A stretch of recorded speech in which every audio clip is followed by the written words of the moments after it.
Brian's Beat. As I mentioned earlier, the Panhandler news, or one bit of it, is the pregnant one is still out there. I saw her yesterday, plump as she wants to be, over at Route 18 in Union. I saw her a few days prior over by Market Basket at that famous intersection of Cogsall and the 195 exit ramp. However, there is other Panhandler news to bring forward today. And to help us out with that is Ed Pacheco. Hey, Brian, how are you? I am excellent. How are you? Every morning your feet touches the floor is a good morning. You know what? If that's what I have to look forward to, I don't want to get to that particular age. You started a program about a month or so ago where you were taking panhandlers and actually giving them some work carrying sandwich boards. I have to be very honest with you. I haven't seen one of them. That doesn't mean they're not out there working.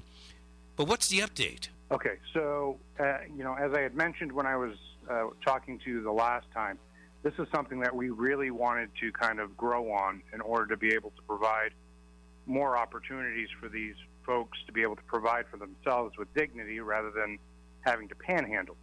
And we were really looking to get other people involved, and it has happened, my friend. Great. We have 4 businesses now that have signed on beyond places to go. The Office Technology Group in New Bedford, which is an office supply company, they sell copiers and printers and those types of things, they've signed on. George Kirby Jr. Paint Company, which has been in the city of New Bedford for 170 years.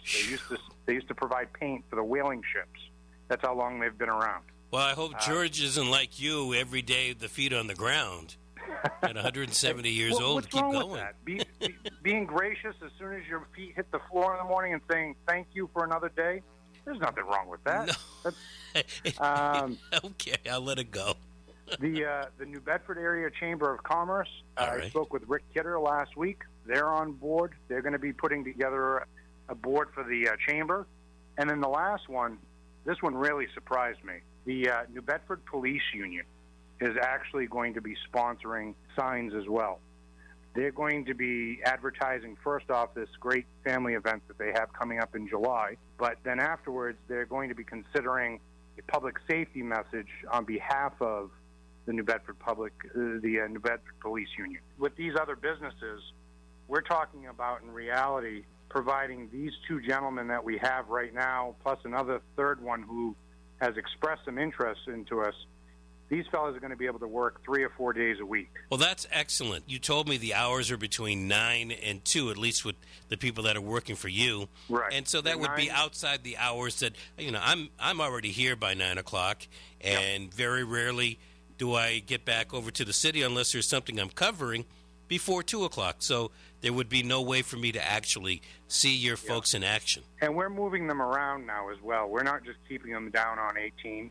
Last week we actually had moved one of them up to Route 6 and 140, and there were some other panhandlers there that were not looking for employment opportunities. They were just there to panhandle. They got so frustrated because people were not giving them donations because they saw my guy standing there working, that they got so frustrated they just walked off the corners and left. There you go. I mentioned this and somebody brought it to my attention.